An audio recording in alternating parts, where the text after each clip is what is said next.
Hello everyone, my name is Anitsu and I'm back with another Digimon video. So today I'm going to be doing a unboxing, and then after the unboxing I'm going to be doing a bit of a market talk. And I got a box from my LGS who was so nice enough to supply me with some of the extra goodies from the Tamer event party, since they're not allowed to run events due to state laws. So that was really nice of them. And I paid about $100 for this booster box, so let's just go into the unboxing.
Alright, now on to the Market Watch segment of the video. So as we saw, my booster box was a relatively decent booster box, but my booster box could have ended up very, very poorly, and my brother opened up his booster box, and if he did not pull an Omnimon and his secret rare was bad, then it definitely could have turned very, very ugly for him in terms of like the overall value of the booster box, and this is with us buying it at $100 a booster box. So anything more than $100 a booster box, if your pulls are really, really bad, then you're just going to absolutely get murdered on this booster box. Because as we can see, some of the SR prices are starting to go down. Some of them are starting to rebound after a huge dip. And some of them just kind of didn't really do anything. So we could see two numbers right here. One is the market price at value, and then one is the lowest listing. So if the lowest listing is higher than the market price value, that generally means as of right now, the card has been selling out a whole bunch and it has been slowly going up, and now the lowest listings are definitely taking a huge jump up compared to the market price value, just because all of the people who are selling it for relatively cheaper already sold it, so now it's starting to rebound and go up, and the market price is going to slowly adjust accordingly. So as we can see, anything with a market price at value that is lower than the lowest listing price is definitely a card that is going up in value, where if we could see the market price is around the same or lower than the lowest listing, then the card is still on the decline, or it's just performing like it should be, and that's just generally what the market value is going to be around. So we could see this with a whole bunch of different SRs. Some of them just keep dropping and dropping and dropping. Some of them keep increasing, and some of them are subject to a little bit on the spiky behavior. But as we can see, these are just what some of the cards are performing as. Some of them are definitely getting crushed. So if you just, like I said, open up a box where all of your SRs are just really low value, you could get absolutely obliterated in terms of value. So it's like Hercules Kabuterimon already hitting under $2 is definitely very, very worrisome in terms of like trying to open up booster boxes and try to get value, where if you see this card, you don't feel very good about opening it, even though it's a card you might want to be playing. But regardless, in terms of the overall value of the set, with a lot of the SRs starting to cool off and underperform in terms of the overall market value, it's definitely making buying booster boxes less and less worth it, because the price of the cards just keep going down and down and down. So that definitely is going to have a heavy influence on the EV, but there is some cards that definitely could help swing the EV back in your favor, and that is going to be the alternate arts and the secret rares. So the alternate arts, again, have been following a very similar trend, where some of them were just way too high priced, and now people are starting to list them lower, and the price is continuing to fall and climb depending on the card. So Omnimon, before pre-release, as like an example, he was hitting almost $200, and now he's cooling off to around that $150 mark. It definitely puts a whole lot into perspective as far as where the card's actual value is. But in terms of like how to save the booster box value and the EV, the alternate art cards are definitely helping increase the overall value of the booster box. Even though your SRs might not be doing so hot when you open up a box, as long as your secrets and alt arts are doing well, you should be okay, because for the most part, these cards are the highest performing cards. And then you also have your box toppers and your dash packs that could overall increase the value of your purchase. So that's definitely something to consider. But it definitely looks like as things are starting to cool off, prices are starting to drop and prices are starting to stabilize.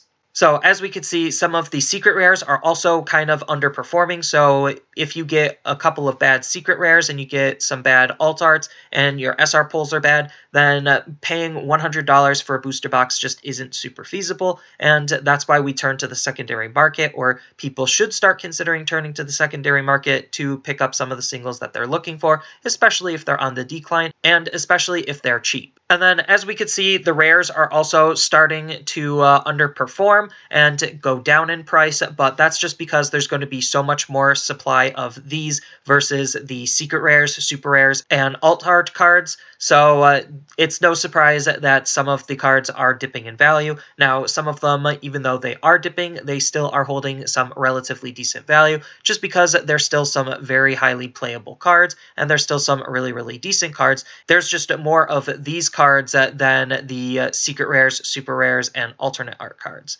So that's kind of why a lot of these cards are performing not super hot. And then I wouldn't even count anything in the commons and uncommon slot to hold any value. In fact, the fact that they are still holding onto a quarter is definitely a little bit surprising. But as more sellers open up more stock and they want to sell those commons, they're going to have to start dropping their price, as people might not be willing to pay a quarter for a common. So as we can see, a lot of the rares just aren't holding much value.